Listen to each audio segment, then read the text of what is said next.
तर शिंदे गट आणि अजित पवार गटाच्या निमंत्रण पत्रिकेत एकमेकांची नावं नाहीत। अजित पवार गटाच्या पत्रिकेमध्ये एकनाथ शिंदे यांचं नाव नाही, तर शिंदे गटाच्या निमंत्रण पत्रिकेमध्ये अजित पवारांचं नाव नाही।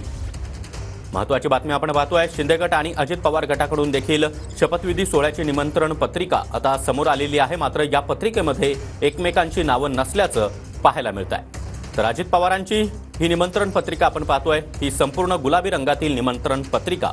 तर दुसरीकडे शिंदे गटाची निमंत्रण पत्रिका देखील समोर आलेली आहे, ती भगव्या रंगाची आहे आणि या दोन्ही निमंत्रण पत्रिकेमध्ये एकमेकांची नावं नाहीत।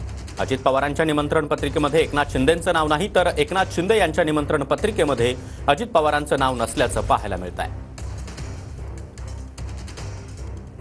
तर ही दोन्ही निमंत्रण पत्रिका आपण पाहतोय। एकीकडे गुलाबी रंगातील निमंत्रण पत्रिका ही अजित पवार गटाची आहे, तर दुसरीकडे आपण पाहतोय भगव्या रंगातील निमंत्रण पत्रिका ही शिवसेना शिंदे गटाची आहे।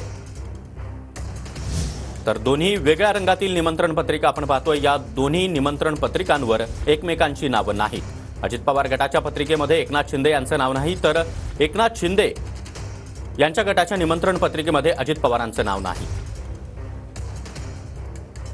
साहेबांचं जर नाव बाजूला ठेवलं तर कोणीही, मी ठामपणानं सांगतो की उपमुख्यमंत्री होण्यासाठी इच्छुक नाही, हा मनात देखील विचार केलेला नाही। आमचे नेते हे एकनाथ शिंदे साहेब आहेत आणि एकनाथ शिंदे साहेबच मुख्यमंत्री होतील याची आम्हाला पूर्ण खात्री आहे आणि उपमुख्यमंत्री होतील याची पूर्ण खात्री आहे।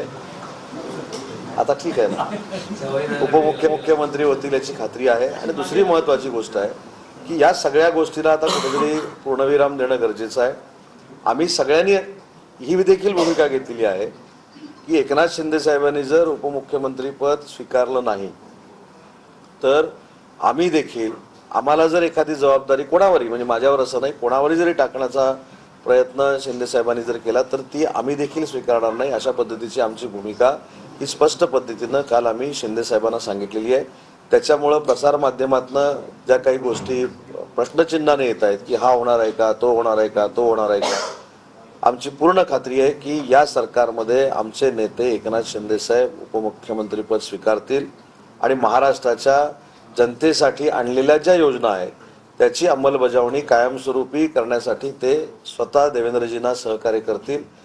एकत्र बसून महाराष्ट्रातले सगळे निर्णय होतील याची आम्हाला पूर्ण खात्री आहे। त्याच्यामुळं मला असं वाटतं